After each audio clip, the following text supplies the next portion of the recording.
T shirt में तुम ठीक लगते हो, लेकिन जैसे ही उतारते हो बॉडी बिल्कुल फ्लैट सॉफ्ट, ना ही चेस्ट ना ही शोल्डर्स। और सबसे बेकार बात ये कि तुम्हें लगता है कि तुम फैट हो या बस थोड़ा ही और वेट लूज करना है।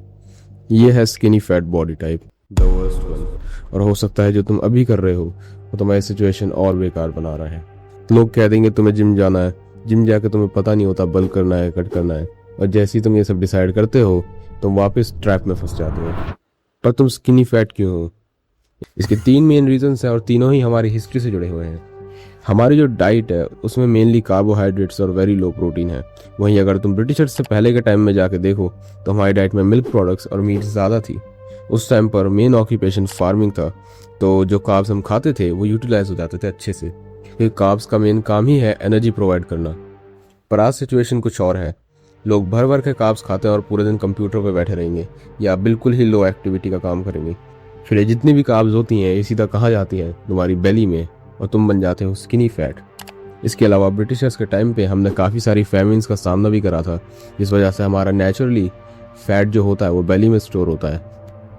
अब बात आती है कि इसे फिक्स कैसे करें। इसे फिक्स करना काफ़ी आसान है, ये उतना कॉम्प्लिकेटेड है नहीं जितना लोग इसे बढ़ा चढ़ा के बताते हैं। तुम्हें बस 4 स्टेप्स फॉलो करने होंगे और अपना माइंडसेट चेंज करना होगा। Step 1, lift heavy. सबसे आसान बात, जिम ज्वाइन करो और एक ऐसा प्रोग्राम फॉलो करो जिसमें तुम कंसिस्टेंट रह सको। प्रोग्रेसिव ओवरलोड करो। तुम्हारा मेन फोकस होना चाहिए मसल बिल्ड करने पर। कंपाउंड लिफ्ट्स को प्रायोरिटाइज करो, इससे तुम्हारा एक अच्छा मस्कुलर बेस बनेगा, जिससे तुम कम स्किनी फैट लोगे और तुम्हारा फैट लॉस में भी मदद होगी। स्टेप 2, ईट हाई प्रोटीन। इतने सारे कार्ब्स ठूस के तुम थुलथुल हो चुके हो। अगर तुम्हारी डाइट में प्रोटीन ज़्यादा होता तो ये नौबत ही ना आती। अपना प्रोटीन इंटेक बढ़ाओ। तुम्हारा प्रोटीन 1.2 ग्राम पर kilogram of your body weight होना चाहिए। और मेक श्योर करो कि तुम अपना प्रोटीन जितना हो सके उतना हाई क्वालिटी सोर्सेज से लो, जैसे eggs, milk, paneer, meet, sea food. याद रखना, कार्ब्स एनिमी नहीं है बल्कि डोज एनिमी है। तुम्हें या तो मेंटेनेंस पे खाना है या फिर स्लाइड सरप्लस पे, पर वो डिपेंड करता है तुम्हारी बॉडी टाइप कैसी है।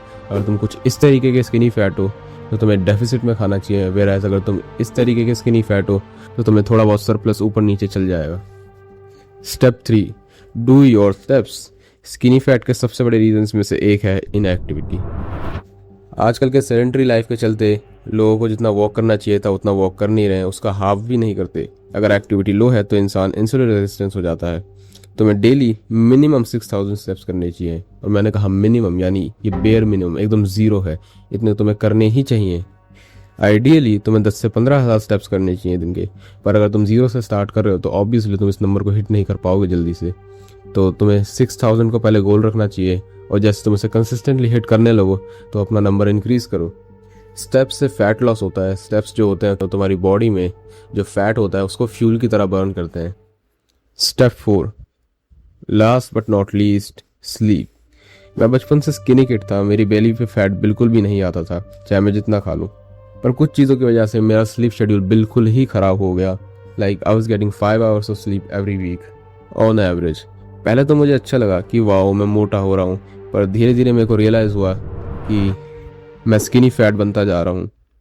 लॉन्ग स्टोरी शॉर्ट, मैंने हर चीज़ फिक्स करके देख ली, पर ये तब तक फिक्स नहीं हुआ जब तक मैंने अपनी स्लीप फिक्स नहीं करी।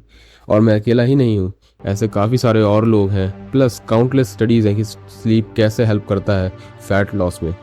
और बेसिकली अपनी स्लीप से बिल्कुल भी कॉम्प्रोमाइज़ मत करो। याद रखो, तुम्हें वेट लूज नहीं करना, तुम्हें मसल बिल्ड करना है।